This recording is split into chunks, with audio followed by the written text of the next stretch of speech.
Oh cool, a zombie survival expansion to Far Cry 2. Oh wait, that's Dead Island. Over a year ago, I played Dead Island on YouTube and called it highly underrated. Roll clip. And this game is highly underrated. Ah, those were the days, playing video games without a care in the world. Fuck that shit. Today it's my job to approach games with an eye for skepticism. Was Dead Island the zombie survival one-hit wonder I once proclaimed it to be? No. Although the game was fresh and enjoyable, it left plenty to be desired in several important game aspects, and before I examine its sequel, we need to delve deeper into what prevented Dead Island from being a higher echelon game in the first place. This is Dead Island. Dead Island was released in 2011 and is classified by Wikipedia as an action role-playing survival horror. This is more accurate.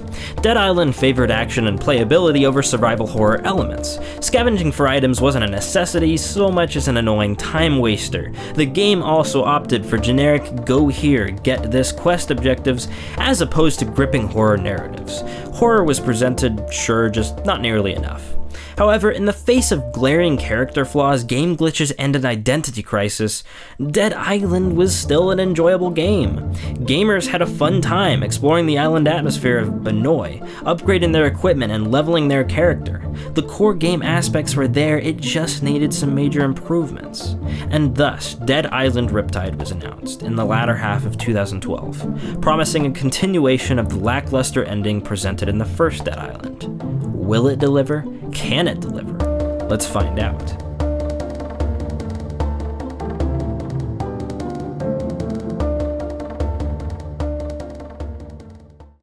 Let's talk about the change in scenery. One of Dead Island's strong points was the fact that it took place on an island resort and for the most part reflected that atmosphere realistically.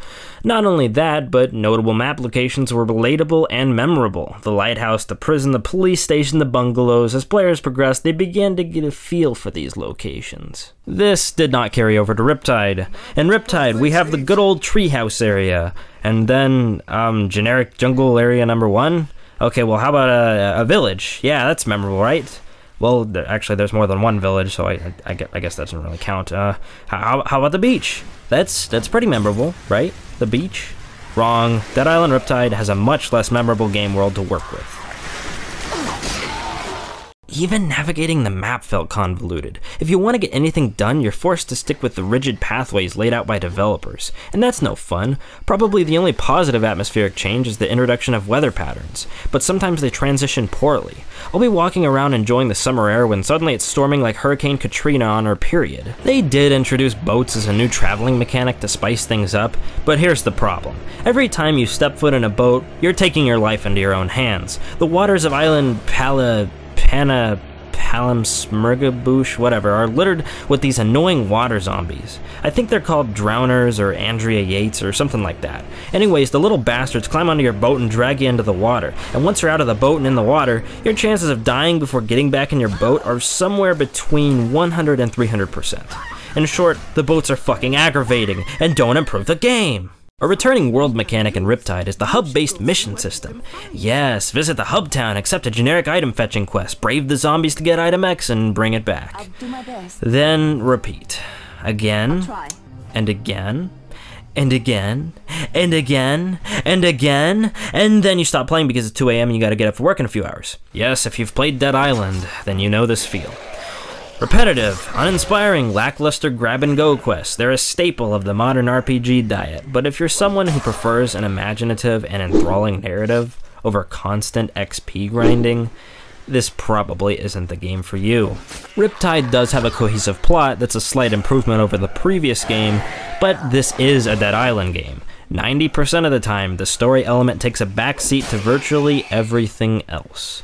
In fact, sometimes I feel the need to check the backseat to make sure the story hasn't leapt from the vehicle. Something that doesn't take a backseat is the returning lack of polish Dead Island was known for.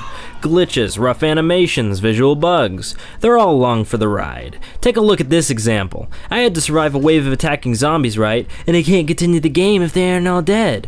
Well, lo and befucking the zombies spawned, what? 10 million meters away? What the fuck? Reload checkpoint. Alright, so the game's not all bad. Riptide did make some genuine improvements over Dead Island. First of all, the UI has been revamped. The quest system is more appealing to the eye, using stars to rate your reward from the mission and skulls to rate the difficulty. Not only that, but navigating and choosing between your various weapons has never been simpler. Techland has clearly put some effort into streamlining the interfaces of the game to at least make these tiresome generic item quests that much more doable. They also implemented more zombie types than the previous game, and even gave us a menu item that explains the strengths and weaknesses of the various zombies. Supposedly, zombie spawning has also been revamped, but I can't find any indication of that, unless they're talking about the infinitely spawning zones where running zombies come out of the woodwork every 10 seconds and never fucking stop. In the last game, your team, if you can call it that, wasn't really a cohesive unit, and they were hardly alluded to or even a memorable aspect of the game unless you played on co-op. In Riptide, the player characters you and your friends didn't choose are still part of the game, they just hang out at the hub area and repeat the same dialogue over and over and over again. Stuck on another island. That's not to say they don't add to the game, they add something very important. More fetch quests. I'm not fucking kidding. If you find certain items, you can bring them to your teammates in order to improve their level as a fighter or shopkeeper. It's kinda neat, but it's basically the same thing I've been doing. What really is different? In any case, make no mistake, Riptide is fun, just not the kind of fun that inspires your mind or tickles your imagination. It's the kind of fun you get from shooting the same 3,000 brown people in Call of Duty, or from grinding your way to a higher level in a typical MMO. Sure, you'll get some chuckles after the first few zombie death physics faux pas, but ultimately you'll walk away from the game with the same perspective and feelings you had when you began the Riptide journey.